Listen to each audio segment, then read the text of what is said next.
1Corinthians 7 from the Net Bible. Celibacy and Marriage. Now, with regard to the issues you wrote about, it is good for a man not to have sexual relations with a woman. But because of immoralities, each man should have relations with his own wife, and each woman with her own husband. A husband should give to his wife her sexual rights, and likewise a wife to her husband. It is not the wife who has the rights to her own body, but the husband. In the same way, it is not the husband who has the rights to his own body, but the wife.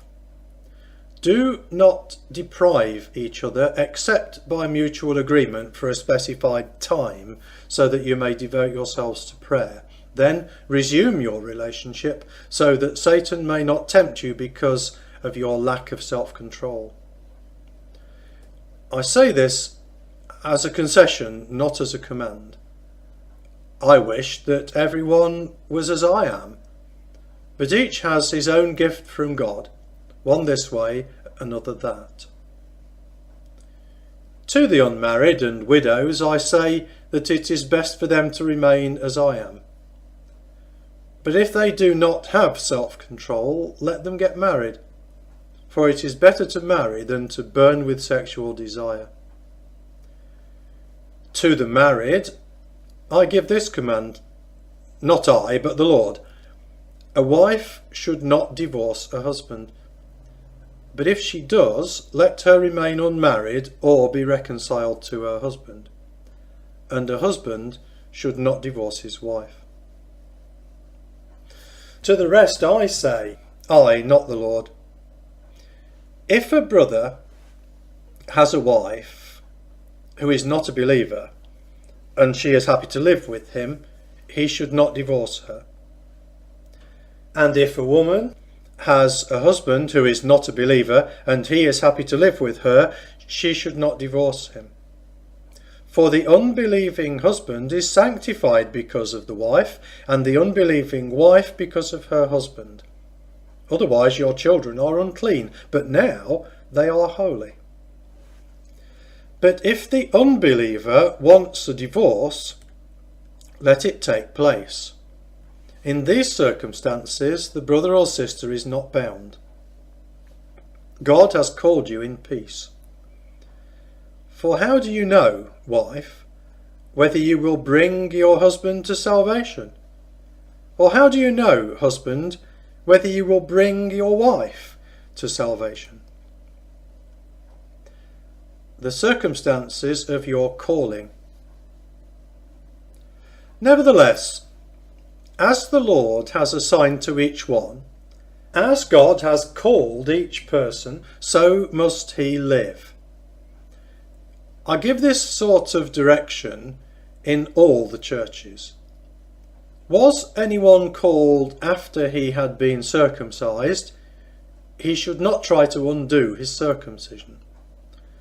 Was anyone called who is uncircumcised, he should not get circumcised. Circumcision is nothing, and uncircumcision is nothing. Instead, keeping God's commandments is what counts. Let each one remain in that situation in life in which he was called. Were you called as a slave? Do not worry about it.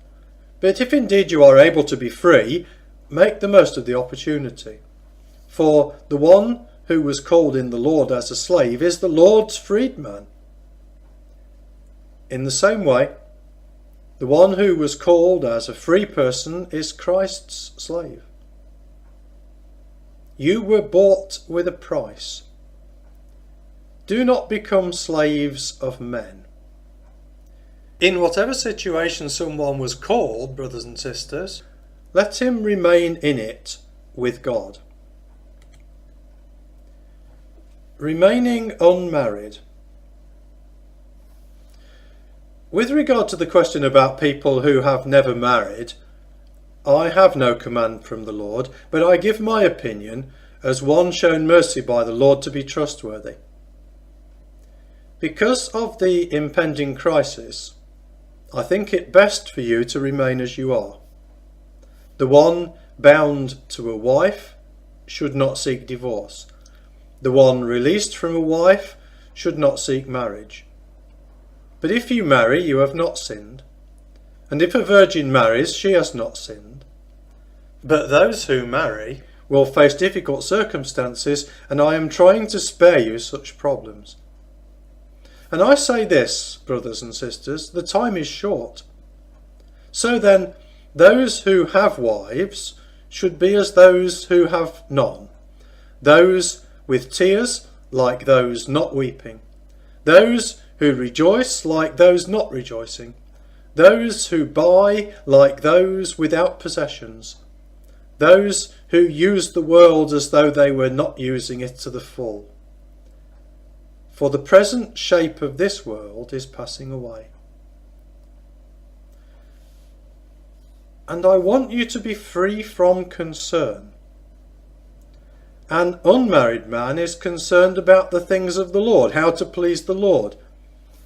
But a married man is concerned about the things of the world, how to please his wife, and he is divided. An unmarried woman or a virgin is concerned about the things of the Lord, to be holy both in body and spirit. But a married woman is concerned about the things of the world, how to please her husband.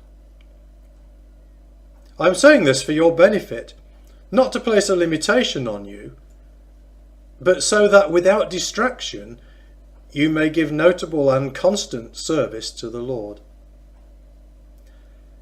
If anyone thinks he is acting inappropriately toward his virgin, if she is past the bloom of youth and it seems necessary, he should do what he wishes. He does not sin. Let them marry. But the man who is firm in his commitment and is under no necessity but has control over his will and has decided in his own mind to keep his own virgin does well. So then, the one who marries his own virgin does well, but the one who does not does better. A wife is bound as long as her husband is living, but if her husband dies, she is free to marry anyone she wishes, only someone in the Lord. But in my opinion, she will be happier if she remains as she is, and I think that I too have the Spirit of God.